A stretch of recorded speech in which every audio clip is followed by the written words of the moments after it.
Hi everyone, my name's David McAllister and I'm the Artistic Director of the Australian Ballet, and I'm here to talk to you today about a very new experience for me, which is writing a memoir. I have written, thanks to being invited by Thames and Hudson, to write a memoir about my life, and it's been an extraordinary experience. I've worked with the amazing Amanda Dunn, who's helped me with this process. And it has been really interesting. I have spent the last 38 years at the Australian Ballet. First of all as a dancer for 18 and a half years, and then as artistic director for almost 20 years. So it was a huge part of my life, being a dancer. And I guess with this memoir, I wanted to talk a little bit about that. But I also wanted to talk a little bit about, I guess, the life behind the life. I've spent so much of my time on stage, and I guess most of the time being a person in the public eye, especially as a dancer and then as artistic director. But through this experience, it's given me the opportunity of actually talking a little bit about the person, I guess, behind the persona. So that's been really great. And I found it quite fascinating, actually, almost being like a therapy to be able to look back and pick out all the different parts of your life that sort of make you realize the person you've become.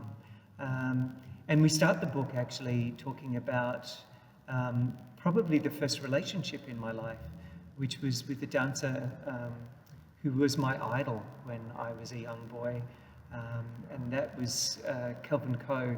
He was a principal dancer of the Australian Ballet, an amazing artist of the company. He was the first male dancer I ever saw live on stage as a young boy, and he was always there, I guess, by my side as I started dancing and then progressed through my 10 years of training in Perth, where I grew up. And I guess for all male dancers growing up, wanting to be a dancer is not the sort of thing that endears you necessarily socially to all of the people that you grow up with. Obviously the girls that I danced with were fantastic, and they all were girls. I was the only boy right up until the end of my training. And but I also went to an all-boys Catholic school and for most of my education. And I've got to say, it wasn't easy. I didn't realize when I was turning 7 and telling all of my school chums that I wanted to be a ballet dancer and that I did my first ballet class, which I was very excited about, and I thought they would be excited about too, and realized that for the next 10 years of my education, I was going to be the pariah, and to be called names and bullied, you know, as boys tend to with other boys who were not the norm, and especially in the 1970s when I was at school. And I guess when I joined the company, I was very unsure about myself as a person. I was very confident as myself as a dancer, but Kelvin was a person who I always admired, and eventually ended up having a very short but intense relationship with, and it really swirled around in my head all these things of being bullied about being a gay, poofter ballet dancer, which then sort of sent me on this path. I guess I freaked out a little bit and went on a path of discovery about my sexuality, and most of that was done in the way that I spent most of my life, I guess, which was avoiding everything and just really focusing on the dance. So I guess it was an opportunity through the memoir to talk a little bit about that, and some of the amazing relationships I had with a number of important women in my life, the important relationship that I had with the dancers who I danced with, both my fellow colleagues. I was lucky enough to join the Australian Ballet School with 3 other boys from Perth. Stephen Heathcote, who was the longest serving principal of the Australian Ballet in its history. He's now a ballet master with the company and works. We work together at the Australian Ballet. Paul McCura, who of course went on to become the famous star of Strictly Ballroom, but also had an amazing career as a choreographer and a dancer at Sydney Dance Company and various other media that he's been involved in. And the third of the tribe of four that left Perth was Darren Spowett, who has become a long-time friend of mine, and we ended up sort of becoming best friends at the ballet school. So it was a pretty big intake, and so those men and various other men who I've worked with in the company have been great colleagues. But I guess in ballet, you know, every swan needs a prince, and so I've had the great opportunity of dancing with some extraordinary women. And I talk a lot about the on-stage and off-stage relationship I had with Elizabeth Toohey, who we were lucky enough to go and dance at the Bolshoi at a ballet competition in 1985. And from that, I won a bronze medal, which was very exciting. And we were invited back 4 other times to dance, first of all, at the Bolshoi Theatre with the Bolshoi Ballet, dancing Don Quixote, which was an incredible time. It was all around the time of Gorbachev and the opening up of the Soviet Union. So we went to the ballet competition in 1985 and then went back as guest artists in 1986 at the Bolshoi and various other companies. And then in 1987, we also went back and danced in gala concerts and danced with the Bolshoi at the Kremlin Palace. And then we also went back in 1988 and were the very first Australians to dance at what was then the Kirov, now the Mariinsky Ballet, and also in Estonia and in Georgia. So yeah, really amazing, heady times that I spent with Elizabeth. But lots of other incredible ballerinas that I was lucky enough to dance with. Fiona Tonkin, one of the great stars of the Australian Ballet, who I did my very first Prince roles with. And Miranda Coney, who was a beautiful, elegant and romantic dancer at the Australian Ballet. I did my very last performance ever as a dancer with the Australian Ballet with Miranda and Giselle. But some, incredible people. Madeline Eastoe, Nicole Rhodes, Simone Goldsmith, just so many extraordinary, wonderful women that I danced with. So I talk a little bit about that. And I guess the other big moment in my life, after having danced with the Australian Ballet for such a long time, was to be appointed as the artistic director of the Australian Ballet in 2000. Well, in 2000 actually, I was appointed, and then I took over the role in July 2001. And that really has been the second of my career. First of all, obviously, all those years of training to become a dancer, and then very quickly transitioning from being a dancer into being the artistic director of probably one of the biggest national arts companies in Australia, and a company which has an incredibly international reputation on the world stage. So when I was in the midst of that, I don't think I really understood exactly what I was taking on. And so I talk a little bit about the experience of that. I think I guess in some ways the brashness and the confidence of youth and taking on a role like this seemed to be inevitable. And I did it actually not because I thought I was going to be appointed, but I was doing some study. I was actually studying at Deakin University, doing their Graduate Diploma of Arts and Entertainment Management, as it was called then. It's now a master's degree. And I thought, I've been learning a lot of stuff about arts management. This would be a really important and interesting thing to apply for, to put in place some of those text-based theories that I've been learning. Little did I know that I would go through the process and ultimately be given that role. And it was a really amazing experience. It was also backgrounded by the fact that sadly my mother had been diagnosed with leukemia, and I was actually writing the application for the position to apply for the role when she was really quite ill in hospital. And it just made me realize how in life some of those things just all come at once. You have to be able to contemplate your mother's death, you're making the decision to stop with the career that you focused on really for more than 2/3 of my life, and taking on a role I really had no idea whether I had the ability or the strength to take on. So it was a bit of a crossroads, as you can imagine.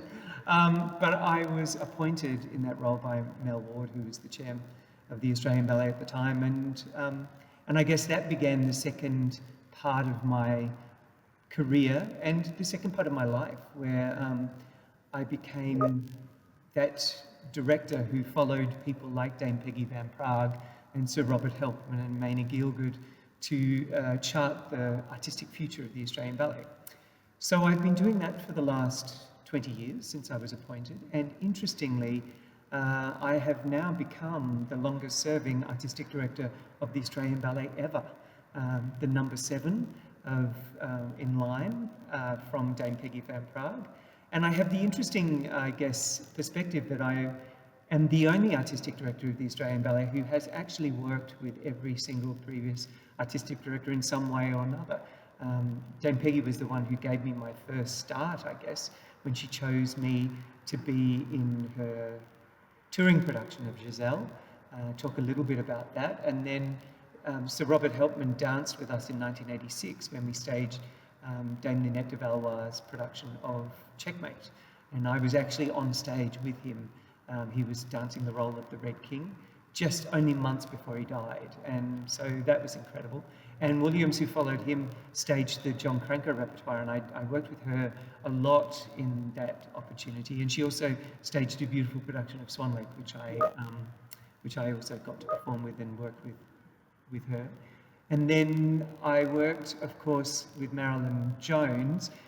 Actually, as a dancer, she came back and guested with us after her time as artistic director, and I was lucky enough to dance with her in a ballet that Stanton Welsh, her son, created in her honour. And then finally, of course, Maina Gielgud joined the company in 1983 as the 5th artistic director, and I danced under her directorship for 16 years, and I really I think I learnt my craft from Maina through that time. And then finally, of course, Ross Stretton, who was the artistic director just previous to me. So having that perspective, taking on this role as artistic director was really, really exciting. And I think possibly my longevity has been around the fact that I was able to chart the path of the Australian Ballet, knowing the history and being able to celebrate that while we sort of forged a new path. And I guess I talk a little bit about some of the things that I feel really proudest about being the artistic director of the Australian Ballet. And look, in a nutshell, I've been very blessed to work with some of the most extraordinary people, both in the administration of the company, but also as the wonderful generations of talented and beautiful artists who have come through the company during my time. I've also been able to work with amazing choreographers, designers, composers, all sorts of people who have enlivened my time at the Australian Ballet, and through their artistry and creativity and innovation, created some amazing works and really built the repertoire in the 20th century of the Australian Ballet. We've managed to get the company back on the international stage, and we've done a lot of international touring, thanks mainly to Graham Murphy's groundbreaking Swan Lake, which he created for our 40th anniversary in 2002. But, wonderful, wonderful people appointing resident choreographers, creating the Body Talk program, which has meant that we've really uncovered and developed some young Australian choreographers who are now doing works on the main stage, like Tim Harbour and Lucas Jervis and Alice Topp. I've worked with some fantastic executive directors. Richard Evans and I managed to put together a maternity program, which meant that instead of our ballerinas leaving the company in their 30s to have children, we could keep them for much longer. And so we now have a really fantastic maternity policy, which means that our dancers can have families and continue to perform. We have an artistic health team who look after all the medical needs of the company, and they are extraordinary. and they have really grown and lengthened the careers of dancers. And it's seen now on the world stage as the world's best practice in this area. So I'm really proud of the work that we have done to do that. And I guess the last thing would be that I have now said that I'm going to leave the Australian Ballet. I think everyone thought that I was never going to leave. I did the 40th anniversary and then I did the 50th anniversary, and now in my 20th year as artistic director, I've decided it's time to hand on my role to the next person who will have the great privilege of charting the future of the Australian Ballet. And that is going to be David Holberg, who's an extraordinary, world-class, amazingly internationally famous dancer. And he spent a year with us rehabbing from a very difficult and troublesome injury. And so he knows the company intimately. And so I guess I touch on a little bit in the book about that transition and how that's been, and my future, what my aims and desires for the future is going to be. And in this crazy year of COVID, when we had all these plans to do all these new works and travel around Australia and celebrate, it's been a very different year. But I'm sort of pleased that I've been here to be able to steward the company through this difficult time, but also to be able to have time to hand over to David Holberg so that when we emerge from this COVID-19 pandemic, the company will be strong and creative and continue to chart the dance future of Australia as we go forward, and of course in David's hands. And my future, which will be about continuing in the dance space. I'm going to create a new production of Swan Lake for the Finnish National Ballet that's going to celebrate their centenary of being formed. And Swan Lake was the very first ballet that the Finnish National Ballet performed, and so I have the great honour of doing a new production of Swan Lake to celebrate that milestone, which I'll do in 2021, just after I step down here at the Australian Ballet. But all of the exciting things that are ahead, and I guess I also talk a little bit about my future private life with my longtime partner, Wesley Enoch, and the incredible group of friends that I have around me that have kept me sane through this crazy experience of being a dancer and being a director, and I guess being in the public eye, but having that very special personal life which has sustained me through the joys and the challenges of being an artistic director. So, the book is called Soar, as in S-O-A-R, not S-O-R-E, which I was a lot when I was dancing. But I feel my story is a very happy story, and I feel like I've had the opportunity to soar through my career, through the air, loving being in that space of light and flight. And so I hope you get that feeling when you read the book, and it comes with some fantastic pictures. And it's been a great journey, and it's been a great pleasure to be able to work with everyone at Thames and Hudson, Australia, but also with Amanda Dunn to bring this from my mind to the page. So I hope you enjoy, and please tell everyone they have to buy a copy. Thanks very much.